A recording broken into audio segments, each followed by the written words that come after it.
So how did you manage to escape homelessness? I went through a few years of just kind of stumbling forward and managed to not go to jail. Even in the middle of addiction, I was able to function at a point, worked up the corporate ladder on more than one occasion. January 6th, we're married. February 14th, she gives me a card that says, "Happy Valentine's Day, Daddy."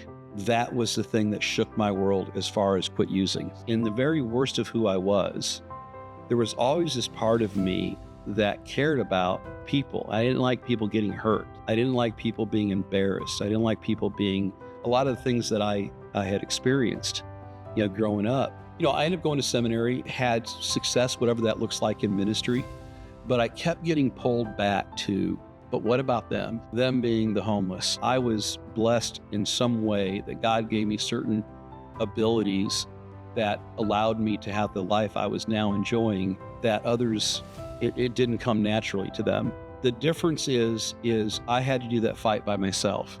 What we can tell, we can look in our guests, we can look in their face and say, you have a team of people that are in the trenches with you. We're going to fight. We're not going to do it for you, but we're going to be there with you. You have said that you still live in fear that you might find yourself homeless again. Is that really true?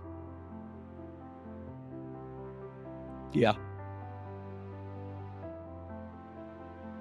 Hi, everyone. I'm Tracy Lewis from Imagine Marketing. I'm joined by Pastor Scott, who is the founder and CEO of Matthew's Hope, as well as Shelley Bradford, who is the president and executive director of Matthew's Hope. This podcast is produced and filmed and edited by John Burkett with Imagine.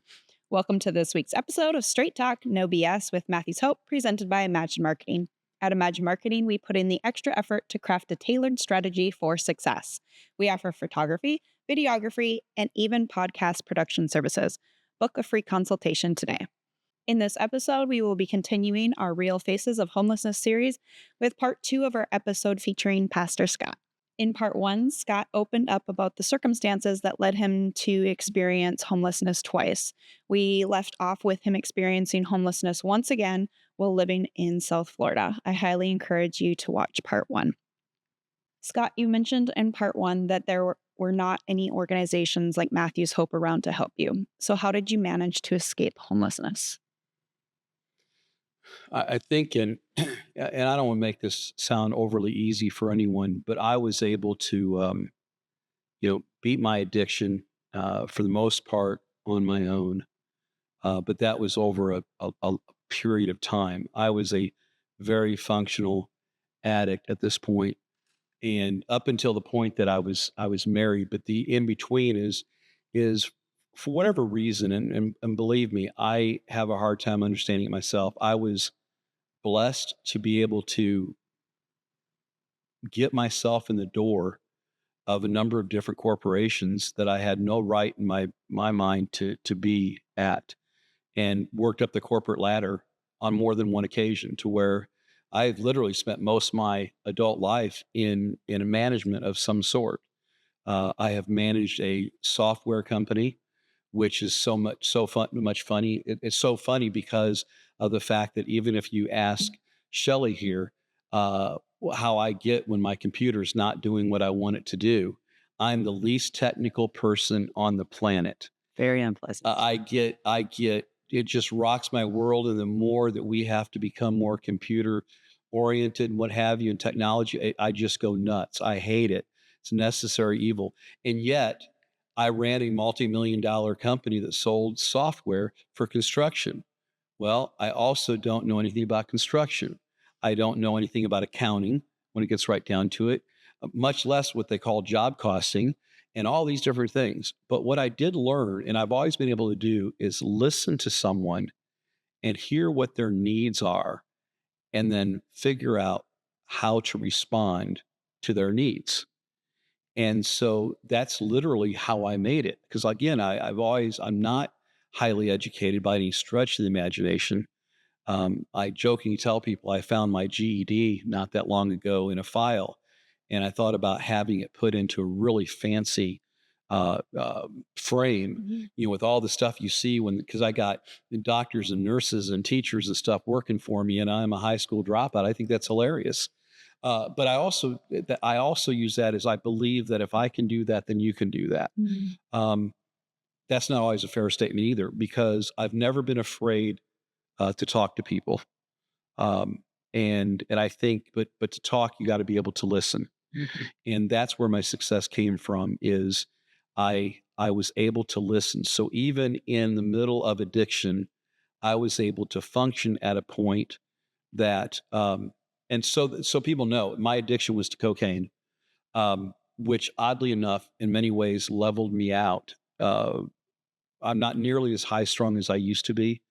My ADD was much more evident in years past, but I could level out. And so, long story short, is I went through a few years of just kind of stumbling forward, for lack of a better term, and managed to not go to jail, not managed to get arrested, a lot of different things, but found myself working my way up in these companies and doing really well in things that to this day, like I said, I know nothing about those things. I say that one in particular because I did it so well that the manufacturer of the software itself got me an opportunity to go to Virginia, near Fairfax, outside of DC, to run a company up there Wow. that did the same type of work. Mhm. And they paid me a tremendous amount of money to come up there. Well, part of the reasons why they tripled my pay was back and then you're talking about now you're in the what mid 80s or so, late 80s, and Fairfax, Virginia, nobody lives there because it's too expensive. Everybody lives outside of it. Um, I got up there. I had to live in a Marriott by Courtyard for quite a while till I could find a place to live. But I remember finding my apartment in a little place called Oakton. Yeah, Oakton, just outside of Fairfax. And my apartment back then was $2,000 Wow. for a two-bedroom In the apartment. 80s? But I made the money, so it didn't matter. Okay. All that to say is I'm up there. I'm doing really well.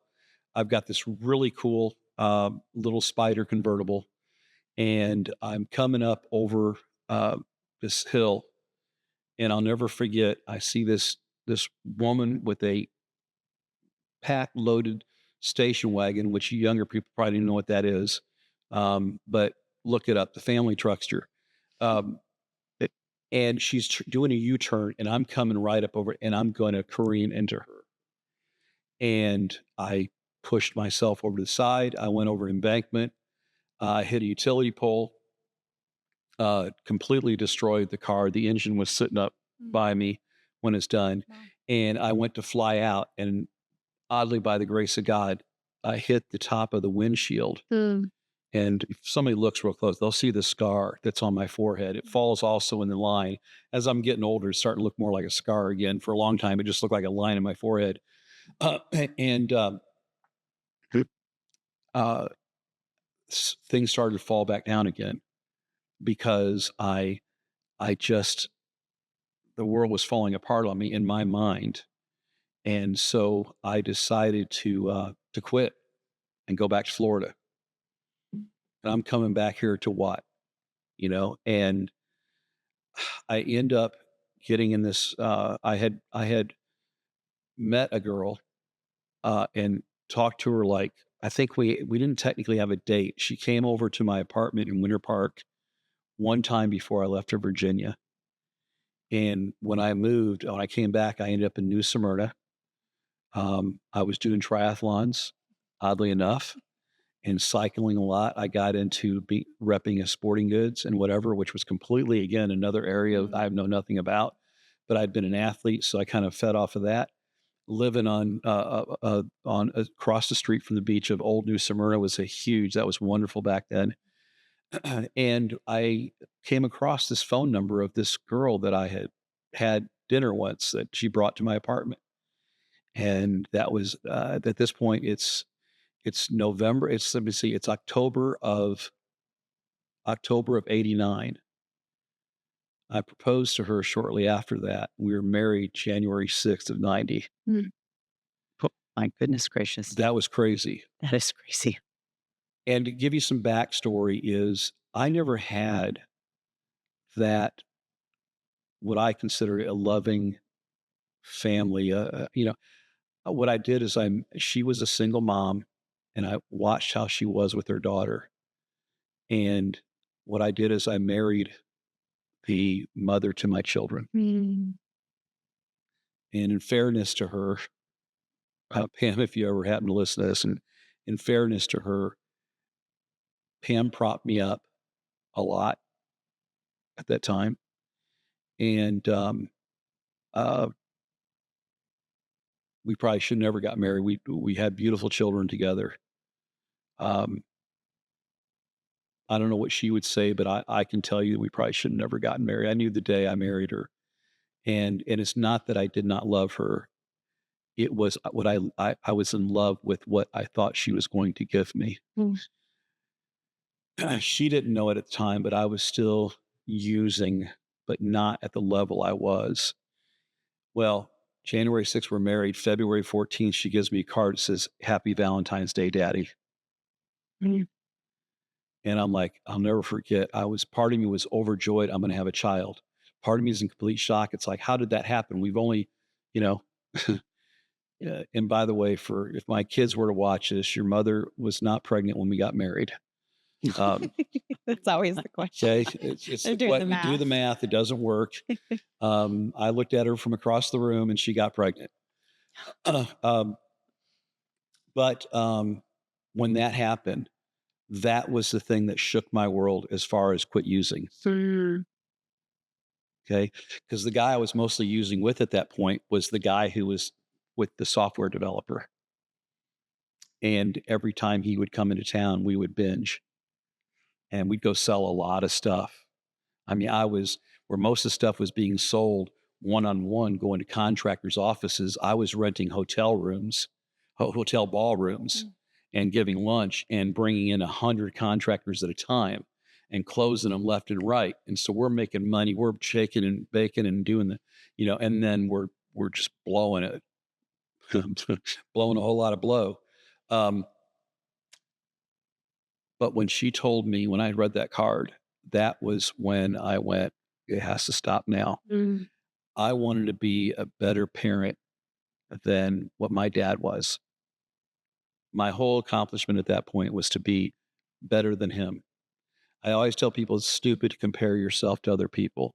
God has set the bar. We will never meet that bar, but that does not mean we lower the bar.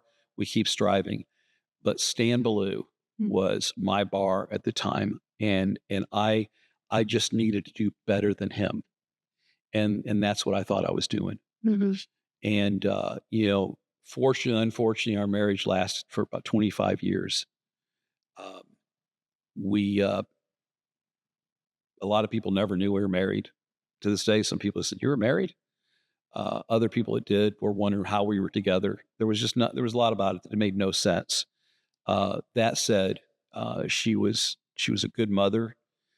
She was a background person supportive of me in many ways. Um, I will give her that credit. She became the main breadwinner when I went to seminary. That was a big deal because at that point I'm working for Toto USA out of Atlanta, making really good money. And God calls me to ministry, and now I'm going to walk away from good money. Mm. And she was supportive through all that, and I'll be forever grateful. And if I could tell her right now, I would tell her I'm grateful, and I would tell her I am so sorry for any way I failed her. And I mean that sincerely. I failed her in many ways. Some would be apparent to others, most would not be. But I also, like I said, she gave us beautiful children. I miss my kids terribly, but I know that their mother was used to make a difference. Mm. And I don't think Pam had any idea at the time. I really don't, and I'm not really sure why she said yes. There's so much it's a fog. Well, why would anybody say yes? I mean, we really barely knew each other. Uh, yeah, I remember at our wedding we played the song "I Don't Know Much, but I Know I Love You." Mhm. Remember that? Who is that? I could hear it in my head. Niall, something like. Anyhow, um, the craziest part about it is Pam played. She played college ball at UCF, and most her teammates were gay. And so at our wedding, most of our or gay women that came, but they brought male dates because they didn't want to make it too obvious. Oh. And the funny thing is that made it that much more obvious.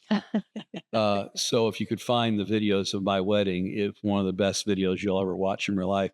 And then when I learned my grandmother went out drinking with them at a gay bar and had no idea why these girls weren't meeting nice men.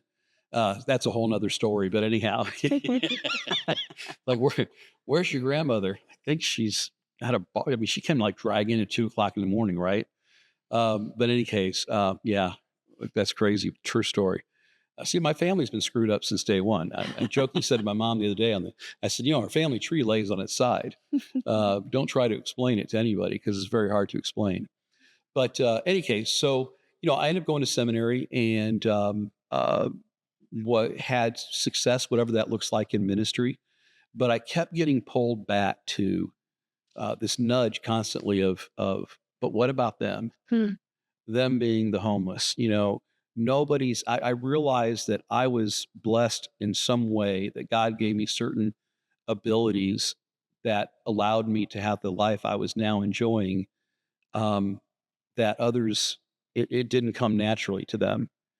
And, some people say it's just hard work. No, it's so much more than hard work. Mhm. I see people every day that are working their butts off. It's so much more than that. I mean, it's putting all the pieces together and making them fit, learning how to make them fit.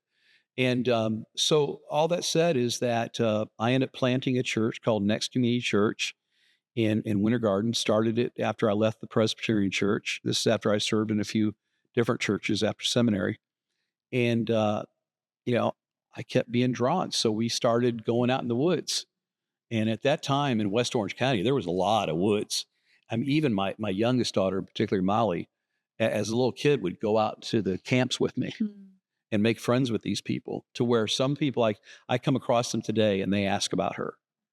They can't believe that she's a, 30-something-year-old woman now that's a police officer. That just doesn't make sense. Yeah. But they remembered that Molly came out there and Molly didn't know any better than to treat people with decency and dignity, and we go out there, even Thanksgiving, we get a what do you call it? Wagon, and we'd have turkey and all the stuff, and we take it out to them, and that's kind of where things kind of got started. And at that point, I was talking with some friends of mine, and we were talking about what would it look like. We were in 2009. They were talking about us having a really hard winter because of El Nino. I think I'm saying that right. And so we went to churches to find out what it might look like for them to house people when it became dangerously cold. And now keep in mind, I'm fresh out of seminary. I'm ready to take on hell with a water pistol. I'm as old as the pastors I'm meeting, but they've been in ministry probably at this point for at least 15 years. So I've got a great respect for them. So I'm kind of like the new kid on the block, but I'm the same age. And I'm asking them this question, and they look at me and go, "Well, what if they came to church?" And as a young seminarian, I'm sitting there going, "Well, isn't that kind of the whole idea behind all Isn't that this?" great? Right? So, I mean, I literally, every church I spoke to within probably 10-mile radius, 30 churches I think we talked to said no. Oh. It broke my heart and almost broke my spirit, but it broke my heart. And instead of becoming angry, I became indignant. And was reminded of Christ and Jesus in the temple, and he's turning the tables. He wasn't angry. He was indignant by what was happening in his temple.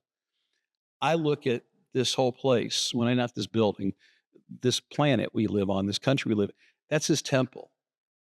And I decided I was going to turn tables. That's what I'm going to do.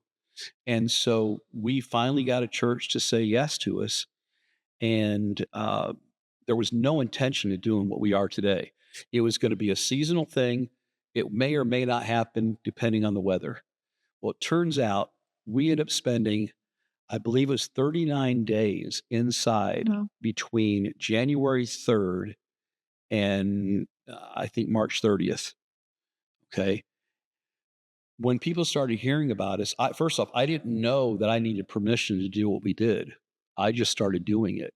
By the time it became an issue for anybody, we had so much community support that we just got by with everything, but I remember the news media, particularly Channel 13, they do this news weather on the ones, and they did this video of me and what we're doing. And, we're asking me like, where does this go from here? And I go, I don't know, but I think this is much bigger Mm. than what's happening here. But what was also cool is that we weren't even called Matthew's Hope then. We were just Freeze Warning Shelter, Freeze Warning Ministry is what we called it. And Yeah.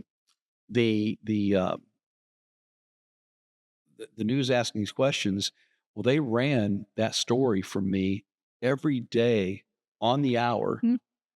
with news, with the weather on the ones, or what is it, whatever. I think that's what Yeah. it's That called. sounds Okay. right. Yeah.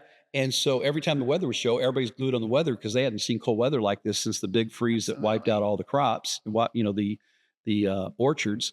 And so everybody's watching the news. Then I pop on there, and they'd have this 3 or 4 minutes of me talking, and people started to bring stuff, and social media was new back then.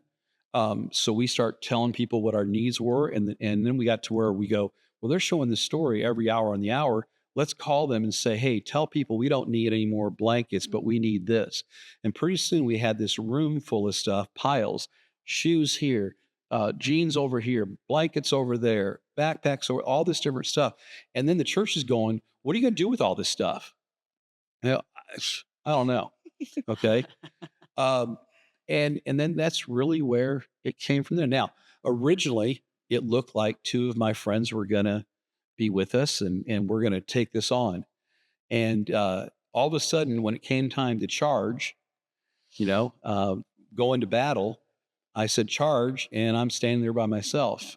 My one friend got called to her ministry that she is still doing to this day in the Dominican, which I've gone over there several times and worked with her. The other friend got called in another piece of ministry. And so, by the time Matthew's Hope became Matthew's Hope, they were already gone. But we just went with it.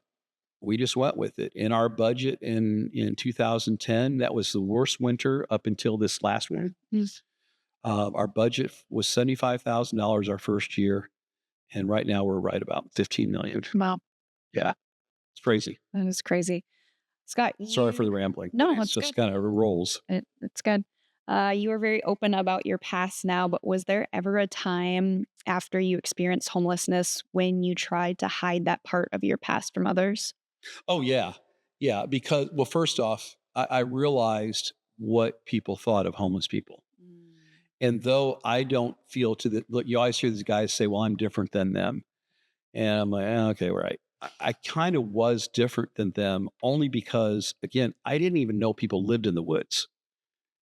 I just knew. In fact, I don't know that I was all that aware of homelessness as a whole, that it was a separate thing than being poor and poverty. And I became very aware of that. And I realized the stigma that came with that. And I realized that I was an imposter in a lot of ways because I kept falling into these amazing opportunities and working my way up the ladder and being paid very well and considered the guy who knew the answers when I really didn't know any of the answers. Today, I don't know the answers. If I'm good at anything, it's identifying people that uh, have a compassion for other people, that are empathetic and not sympathetic, because sympathetic people get you in trouble. Empathetic people make things happen. And I'm able to identify those people and surround my people self with people that have those gifts that I don't have, and not being intimidated by it. I think a lot of failures that we see in ministry or even in corporate America is people being afraid to hire people smarter than they are. Yeah. Okay, because they're afraid, and I have no fear of that. I know everybody in the room is smarter than me, but I have something they don't have. And that's this ability to identify these, even Shelley says something, she's Scott, you see things other people don't see. I'm like, what's that mean? And then I got to realize, I think part of that has to do with my little bit OCD, my ADD, and my dyslexia kind of came together as my superpower. Yeah. And I do see things. And I've also learned that can be very aggravating to people around me. So I've learned how to cool that down a little bit, because I realize how unfair it is that I see it and you don't. Because my first attitude was, how can you not see that? Yeah. And they're going, I don't know, maybe it's because it's behind the corner on the edge. Right. Okay. And I'm going like, well, yeah, but I see it perfectly fine. Mhm. And so, and I think you'd agree I've grown some in that You have, area. for sure. You have. Now, what's funny is that her being around me, Shelley being around me so many years now, is that she sees a lot more that when I do, because she knows that when I come over, I walk the campus. I do it here all the time and I do it there. I walk the campus. I'm not looking for what people are doing wrong, but I'm just trying to get a feel for, have we moved out of an area by accident? Are we doing something better, worse? What's this look like? What's that look like? Mhm. Um, to where now when I go over and do that, it's a very short walk because Shelley's way ahead of it, Shannon's ahead of it, and I think they celebrate when I leave and they go, hey, She didn't find anything. find anything. We got him, So anyhow, Scott, you often stress the importance of treating people with dignity and say that Matthew's Hope is a hand up and not a hand out. How much of how you operate Matthew's Hope is shaped by your own experiences with being homeless? well, a lot, but it's different than what maybe I think of it now. I think I always felt there was a need and importance of treating people with dignity, even as a bad guy. I was the nicest bad guy. I mean, I really, I mean, as weird as this sounds, in the very worst of who I was, there was always this part of me that cared about people. I didn't like people getting hurt. I didn't like people being embarrassed. I didn't like people being a lot of the things that I had experienced, growing up. And even in my worst of who I was, there was that glimmer of hope that there was a decent human being inside. Um, but I did realize early on when people learned about homeless, like they'd see like in my early resume, there'd be a chunk of something missing. And the question always is when we interview, well, what was happening here? That was a tough question to answer. Okay. And I was always hoping they wouldn't look at that. I was hoping they would just look. And sometimes they did ask about it. And when I answered it honestly, often I didn't hear any response. I didn't get a call back. Yeah. But I also said I'm not going to hide it either. And then I realized the freedom that it gave me when I realized there was people out there that had learned my story that wanted to use it against me. Mm. And I realized if I own the narrative, if I was willing to tell you the very worst of who I am, then what could somebody else do to possibly hurt me? Mhm. And it actually happened a number of years ago. There was a local pastor from the Methodist church that I later on became friends with that asked one of my friends one day, he goes to her, he goes, um, he's a drug addict. And her response to him was, oh, did you read his bio? Okay. And that shook him that, and then she went on to say to him, Scott is an open book. He'll tell you whatever you want, even when you don't like it. And he ended up calling me, literally sobbing and apologizing for his whole beef then was I had moved into the Garden Theater with my church. And we were the first church to ever do that, have services in it. And he couldn't understand why I would plant or start a church so close to, or move my church so close to his. Well, the reality of it, the people that were coming to my church were never walking to his and vice versa. My people, I wore sandals, blue jeans, and a button down shirt.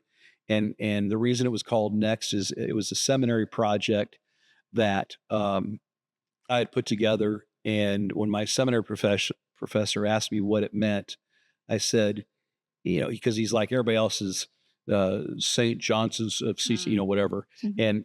and St. John's this or blah, blah, blah, Hail Mother Mary, whatever, and Next Community Church. And I said, well, we're going to be the church that you come to when life or the other church down the street kicks you to the curb.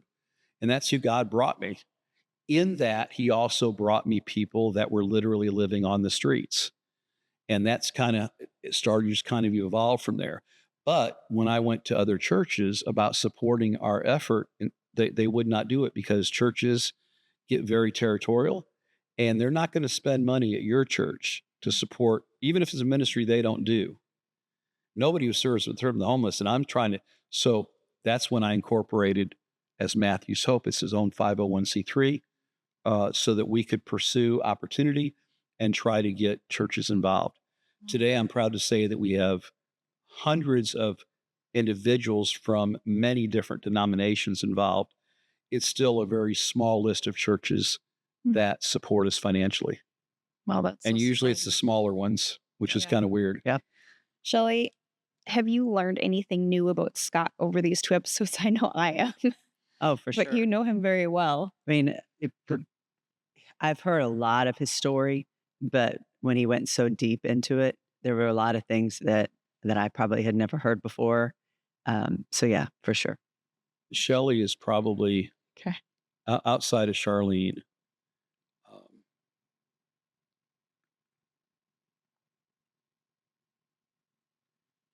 The most important person in my life. She gets me. Don't know if she always wants to get me, but she gets me.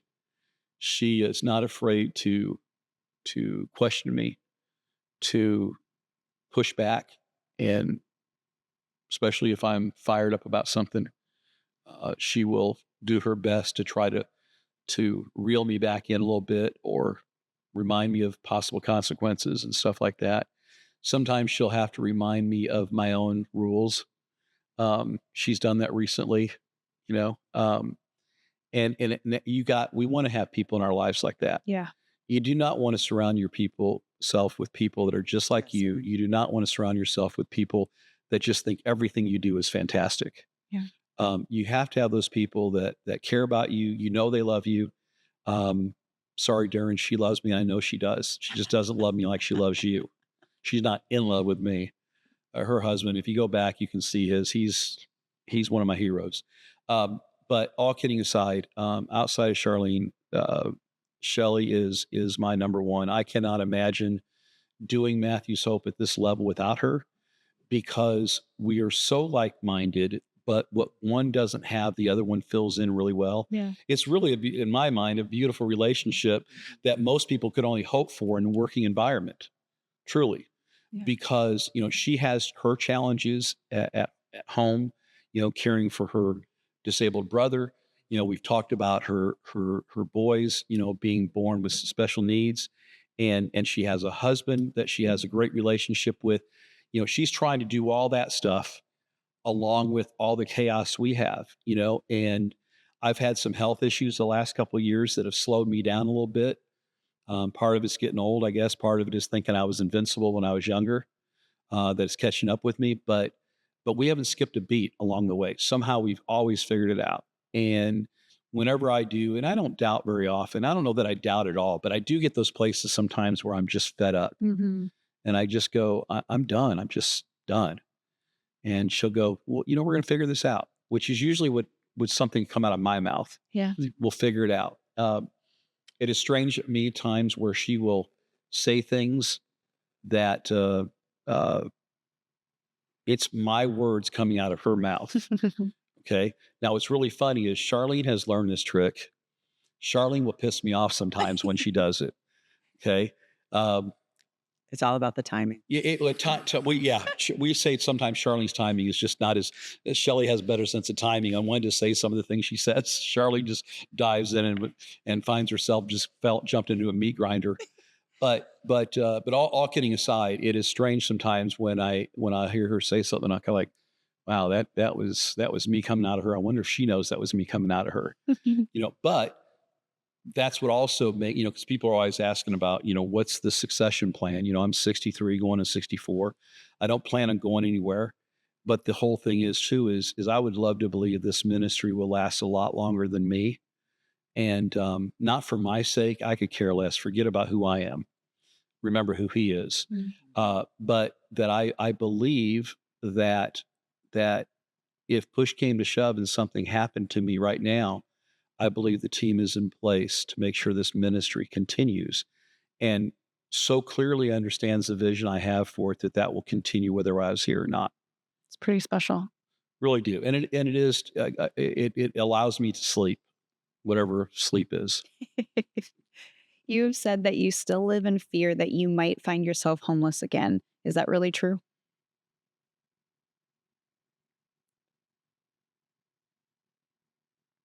Yeah. I don't think it ever leaves you. Uh, I use humor sometimes to as a defense mechanism. I deal with humor sometimes with hard issues or things that I still struggle with. Um, some people sometimes would think it's disproportionately inappropriate humor at times, but a lot of it is just I think me just trying to deal with the reality I live in. And truth is I made very good money. I went to seminary, and they don't pay you well as pastors. And the first, I read about it, how much money I make on just happened recently again. It's happened to both of us. Yeah. Yeah. I told Shelley, I said, don't worry, your time will come Mm. because you get to a certain point that it's published and it's all there. Anybody wants to know, and think less of us because of it. That's on you, not us. But I'll say from a personal standpoint, it gets tiresome to have people take pictures of your house, Mm. post your salary online, um, suggest for a minute that you're trying to profit off the backs of the homeless, and Wow. the list goes on. It's a small group, but they're loud, Yeah. and they all convince each other they're right. Um, and but I used to joke, and I still sometimes do. I said, my hope is that if I ever became homeless again, that someone would look and say, you know what, isn't that guy that used to help homeless people? We should invite him in. I used to say that was my retirement program because the truth is, I'm paid well now for those that need to know. Um, but I invested all I had into Matthew's Hope, and I was paying employees for 7 years before I was paid myself. After 5, I got a small housing allowance, and after 7, I started getting paid. And then once the board figured out that no one would probably want my job for what I was paying myself, they took it over. They decide my pay now, and uh, I'm paid on the lower end at my request of what people in my position running this size of an organization is. But all that said is that as much as that may look like to somebody on paper, when you start with zero at an older age, I can't live long enough to make enough at this rate to retire. I work till I die. The other side of it is you sit there and you watch the economy being what it is. It's been a circus this last year. It's been rough since the pandemic, but it's been a circus this last year.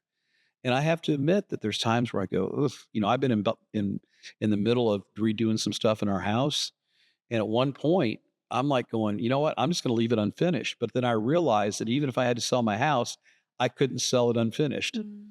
So I need to see it through now. But I still may have to sell the house based on if my property taxes keep going up, Right. and my income can't keep up, and different things that everybody else is dealing with.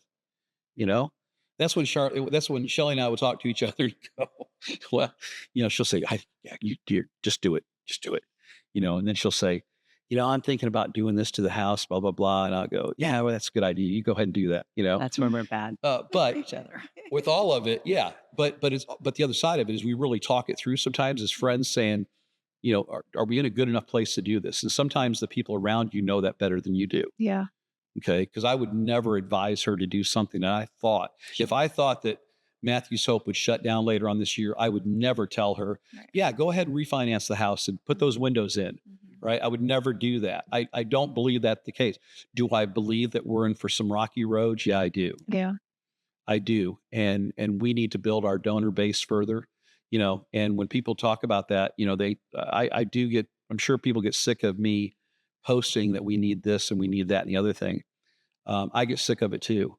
But the truth is, unless I let you know, and even God told us, Lord shared with, he said, share your prayers and petitions and bring them. And so that's what I do on a daily basis.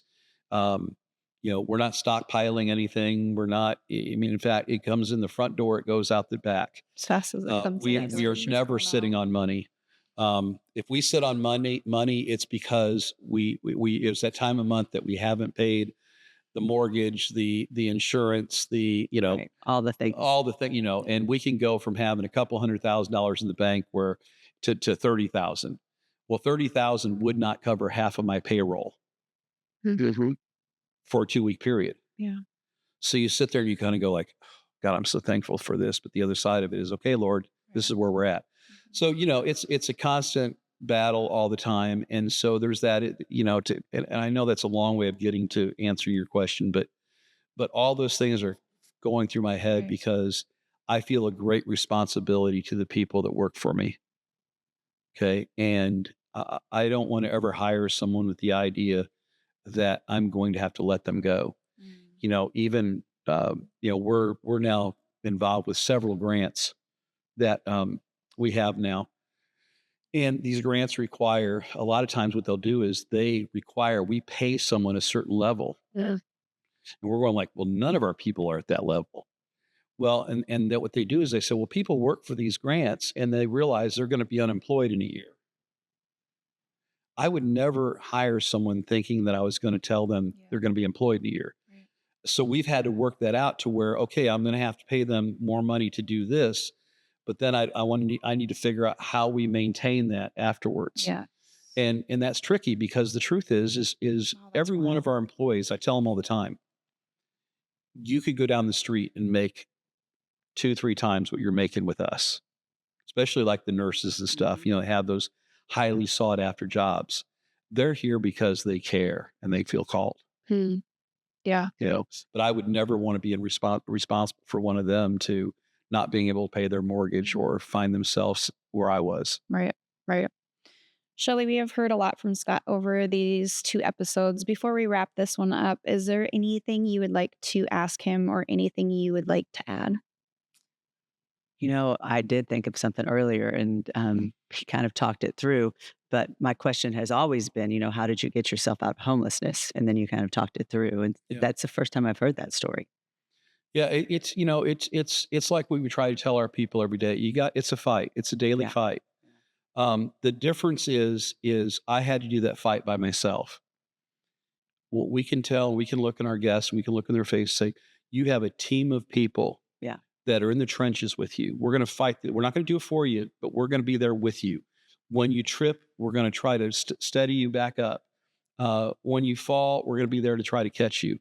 But the dream, if you will, the vision of Matthew Soap all along has been to surround them with meeting their basic needs, because we all have basic needs, and then anything over and above that that we can improve their quality of life above basic needs to the point of becoming completely independent and self-sufficient.